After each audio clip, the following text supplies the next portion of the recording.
Chapter 12. One thing only was wanting to make the prospect of the ball completely satisfactory to Emma. Its being fixed for a day within the granted term of Frank Churchill's stay in Surrey. For, in spite of Mr. Weston's confidence, she could not think it so very impossible that the Churchills might not allow their nephew to remain a day beyond his fortnight. But this was not judged feasible. The preparations must take their time. Nothing could be properly ready till the third week were entered on, and for a few days they must be planning, proceeding, and hoping in uncertainty, at the risk, in her opinion, the great risk of it all being in vain.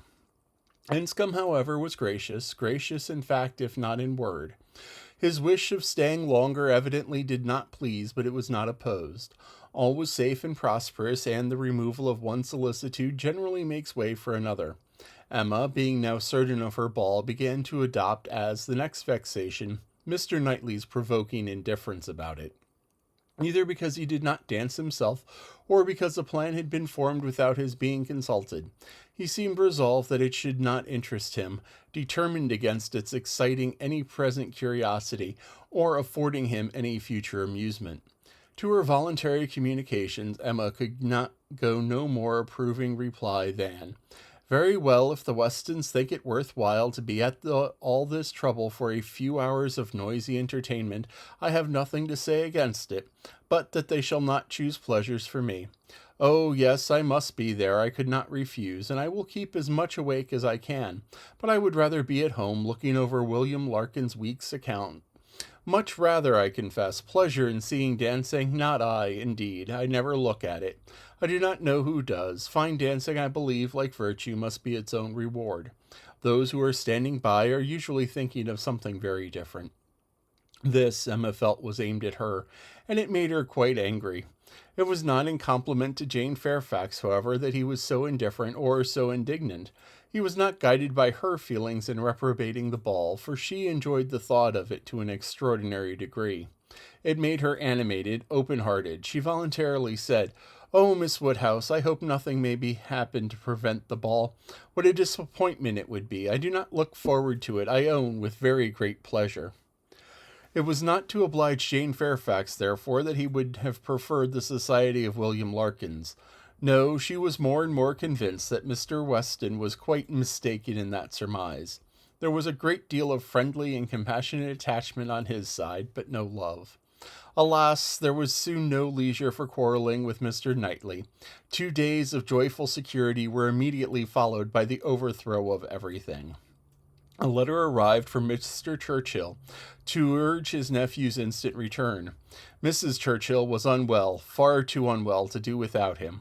She had been in a very suffering state, so said her husband, when writing to her nephew 2 days before, though from her usual unwillingness to give pain and constant habit of never thinking of herself, she had not mentioned it. But now she was too ill to trifle, and must entreat him to set off for Enscombe without delay. The substance of this letter was forwarded to Emma in a note from Mrs. Weston, instantly. To his going it was inevitable. He must be gone within a few hours, though without feeling any real alarm for his aunt to lessen his repugnance. He knew her illnesses. They never occurred but for her own convenience. Mrs. Weston added that he could only allow himself time to hurry to Highbury after breakfast and take leave of the new friends there whom he could suppose to feel any interest in him, and that he might be expected at Hartfield very soon. This wretched note was the finale of Emma's breakfast. When it once had been read, there was no doing anything but lament and exclaim. The loss of the ball, the loss of the young man, and all that the young man might be feeling. It was too wretched. Such a delightful evening as it would have been. Everybody so happy, and she and her partner the happiest. I said it would be so, was the only consolation. Her father's feelings were quite distinct. He thought principally of Mrs. Churchill's illness, and wanted to know how she was treated. And as for the ball, it was shocking to have dear Emma disappointed, but they would be all the safer at home.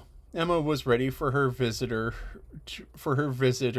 some time before he appeared, but if this reflected at all upon his impatience, his sorrowful look and total want of spirits when he did come might redeem him.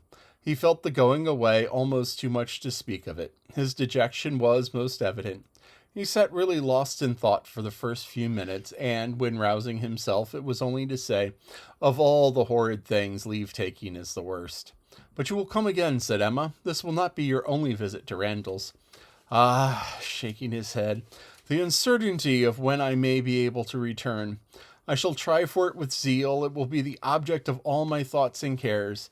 And if my uncle and aunt go to town with this spring, but I'm afraid they will not, they did not stir last spring. I'm afraid is a custom gone forever.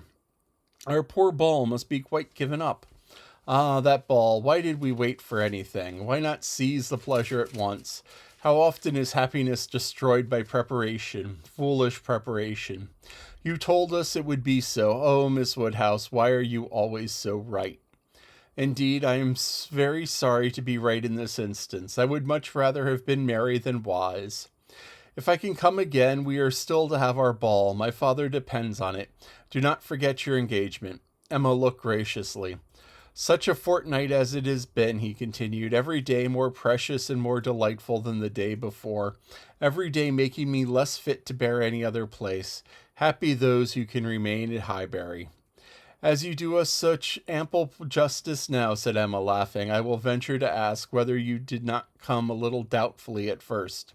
Do not we rather surpass your expectations? I'm sure we do. I'm sure you did not much expect to like us. You would not have been so long in coming if you had a pleasant idea of Highbury." He laughed rather consciously, and though denying the sentiment, Emma was convinced that it must be so. "And you must be off this very morning?" "Yes, my father is to join me here. We shall walk back together, and I must be off immediately. I am almost afraid that every moment will bring him. Not 5 minutes to spare even for your friends Miss Fairfax and Miss Bates. How unlucky. Miss Bates' powerful argumentative mind might have strengthened yours." "Yes, I have called there, passing the door. I thought it better, it was the right thing to do. I went in for 3 minutes and was detained by Miss Bates being absent. She was out, and I felt it impossible not to wait till she came in. She is a woman that one may, that one must laugh at, but that one would not wish to slight. It was better to pay my visit than—" He hesitated, got up, walked to the window. "In short," said he, "perhaps, Miss Woodhouse, I think you can hardly be without suspicion." He looked at her as if wanting to read her thoughts. She hardly knew what to say. It seemed like the forerunner of something absolutely serious which she did not wish. Forcing herself to speak, therefore, in the hope of putting it by, she calmly said, "You are quite right. It was most natural to pay your visit then." He was silent. She believed he was looking at her, probably reflecting on what she had said and trying to understand the manner. She heard him sigh. It was natural for him to feel that he had cause to sigh. He could not believe her to be encouraging him. A few awkward moments passed, and he sat down again, and in a more determined manner said, "It was something to feel that all the rest of my time might be given to Hartfield. My regard for Hartfield is most warm." He stopped again, rose again, and seemed quite embarrassed. He was more in love with her than Emma had supposed, and who could say how it might have ended if his father had not made his appearance? Mr. Woodhouse soon followed, and the necessity of exertion made him composed. A very few minutes more, however, completed the present trial. Mr. Weston, always alert when business was to be done, and as incapable of procrastinating any evil that was inevitable, as of foreseeing that any that was doubtful, said, it was time to go, and the young man, though he might and did sigh, could not but agree to take leave. "I shall hear about you all," said he. "That is my chief consolation. I shall hear of everything that is going on among you. I have engaged Mrs. Weston to correspond with me. She has been so kind as to promise it. Oh, the blessing of a female correspondent when one is really interested in the absent. She will tell me everything. In her letters I shall be at dear Highbury again." A very friendly shake of the hand, a very earnest goodbye closed the speech, and the door had soon shut out Frank Churchill. Short had been the notice, short their meeting. He was gone, and Emma felt so sorry to part, and foresaw so great a loss to their little society from his absence, as to begin to be afraid of being too sorry and feeling too much. It was a sad change. They'd been meeting almost every day since his arrival. Certainly his being at Randall's had given great spirit to the last 2 weeks. Indescribable spirit. The idea, the expectation of seeing him when every morning had brought the assurance of his attentions, his liveliness, his manners. It had been a very happy fortnight, and forlorn must be the sinking from it into the common course of Hartfield days. To complete every other recommendation, he had almost told her that he loved her. What strength or what constancy of affection he might be subject to was another point. But at present she could not doubt his having a decidedly warm admiration, a conscious preference of herself, and this persuasion, joined to all the rest, made her think that she must be a little in love with him, in spite of every previous determination against it. I certainly must, said she. This sensation of listlessness, weariness, and stupidity, this disinclination to sit down and employ myself, this feeling of everything's being dull and insipid about the house. I must be in love. I should be the oddest creature in the world if I were not, for a few weeks at least. Well, evil to some is always good to others. I shall have many fellow mourners for the ball, if not for Frank Churchill. But Mr. Knightley will be happy. He may spend the evening with his dear William Larkins now if he likes.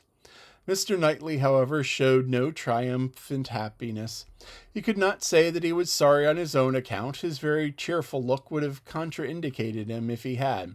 But he said very steadily that he was sorry for the disappointment of others, and with considerable kindness added, "You, Emma, who have so few opportunities of dancing, you really are out of luck. You are very much out of luck." It was some days before she saw Jane Fairfax again, to judge of her honest regret in this woeful change, but when they did meet, her composure was odious. She had been particularly unwell, however, suffering from a headache to a degree which made her aunt declare that had the ball taken place, she did not think Jane could have attended it, and it was a charity to impute some of her unbecoming indifference to the languor of ill health.